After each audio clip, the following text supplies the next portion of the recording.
It's time to tame the dust spewing out of this beast.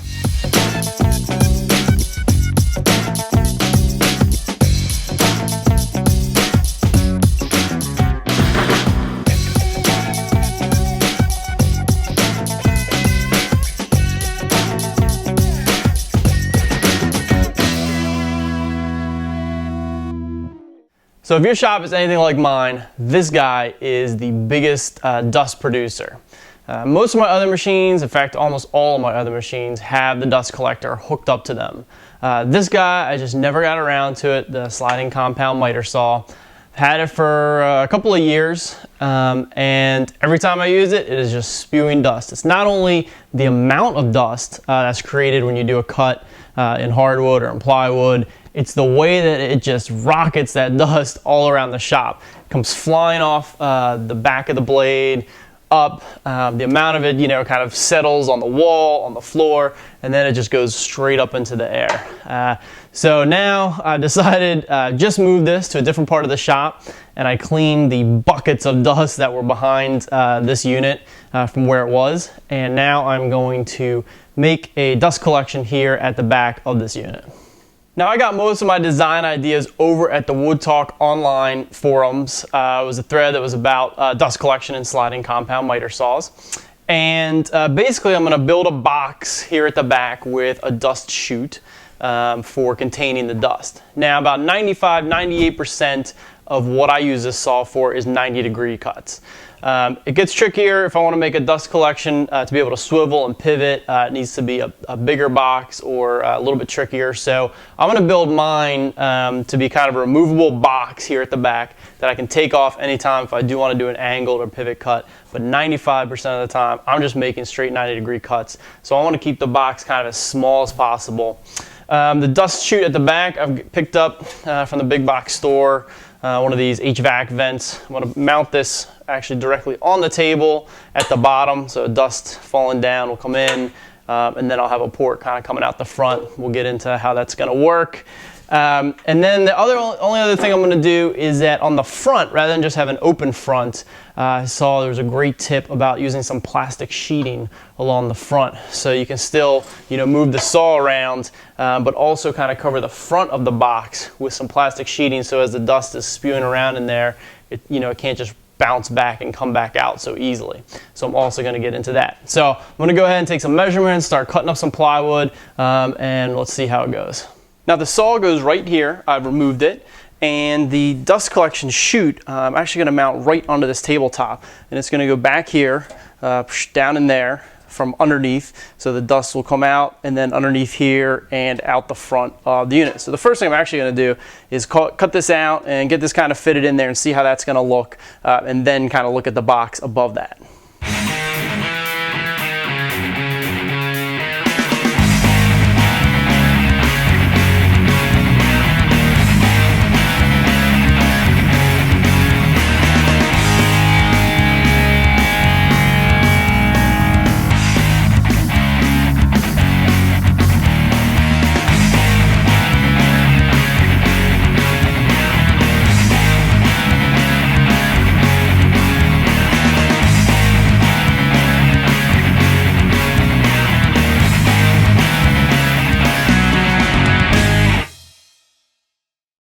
All right, got it fit right in there from the bottom.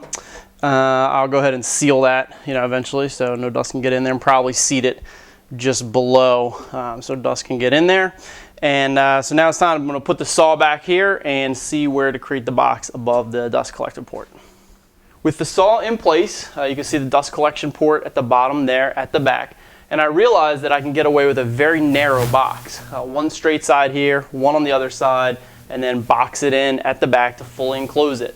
It's going to only be able to do 90-degree cuts with the saw coming straight in and out, but that's about 95–98% of what I do. So I'm going to go ahead and measure these sides where they're going to go, and then I'm probably going to be able to lock it down with some T-bolts or something there at the back, so I can take it off for those couple of times when I need to make an angled cut.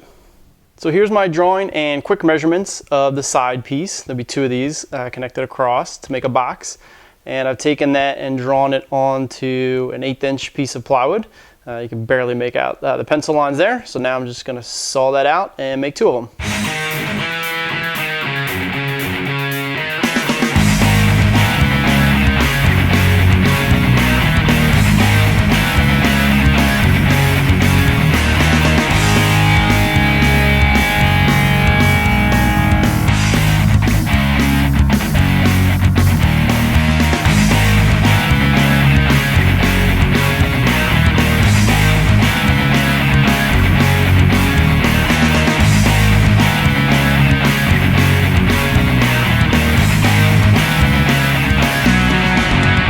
Got the side cut out, which is right here, and it fits right along the side of the saw.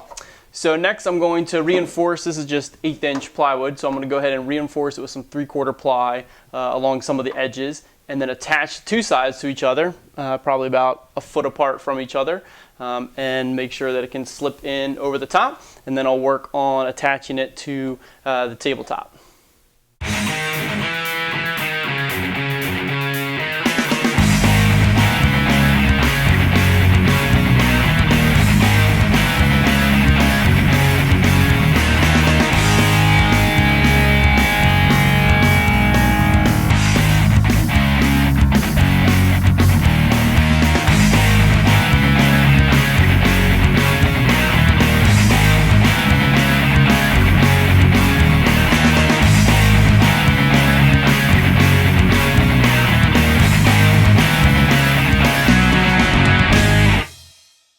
All right, I've pretty much got the whole thing together at this point.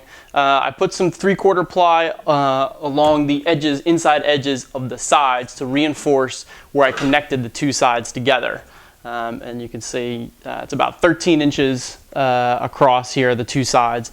And I've connected them across the top and the back and kind of the slanted portions here along the bottom and the back and top.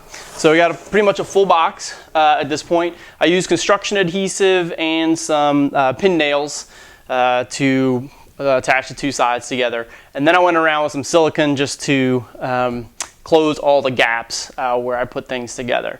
Probably not necessary, but I had the silicone, took an extra 10 or 15 minutes just to go around and really seal it up. So I'm hoping that the dust collection at the back will really draw air through the front rather than any gaps along the box. So I'm going to go ahead and let that dry overnight and then finish fitting it in place and figuring out the attachment points here at the bottom. If I need them, we'll see. I'll kind of sit it there, see how it works, and figure out if I need to attach it in any other way.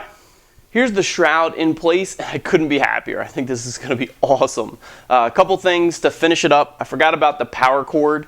And so I'll need to drill a hole in the back of the shroud to run the power cord through, and I'll fill it with some foam so it'll be pretty airtight once the cord is pushed through there, and then I can get the cord back out to remove this.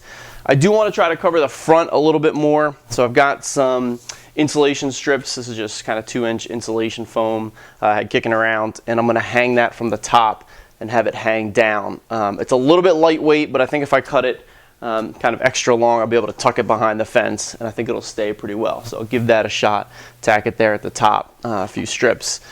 The shroud itself is in place. I don't think I'll need to tack it down or have anything to keep it there. It's pretty weighty, and I think it'll stay fine. And then let me also give you a quick tour of the way that the dust comes out through the bottom. It's very crude right now, just kind of as a test. It'll work for a while, and then at some point in the future, I'll make it a little bit more permanent. With the saw removed, you can see the dust port there at the back. Then if I swing down under the tabletop, it turns 90 degrees and goes from a 6-inch port to a 4-inch port, and I simply just hook up my 4-inch dust collector hose right there, which comes out the front of the cabinet and into my dust collector. A little bit crude right now. In the future, I'll go ahead and upgrade that and make it a little bit better so it's not sticking right out the front where I stand. But for now, it's great for testing and for using for a while and see how it all works.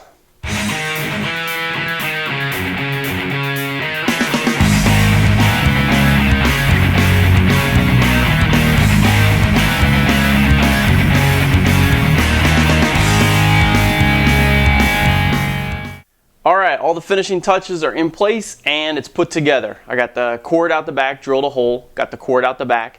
I even built a little ramp on the bottom cabinet. I had a little bit of a gap here to fill And I even built a little ramp because why not? A couple minutes there. And then I've got the flaps here on the front, and they seem to be in place pretty well. Got the unit in place. I didn't have to lock it down or anything. It's just kind of resting here. So let me turn on the dust collection and we'll give it a shot and see how it does. I've got some 8-quarter Paduke, so very red. Creates very red dust, so we'll be able to see how well it does. It's about 4 or 5 inches wide. So let me fire up the dust collector and let's check it out.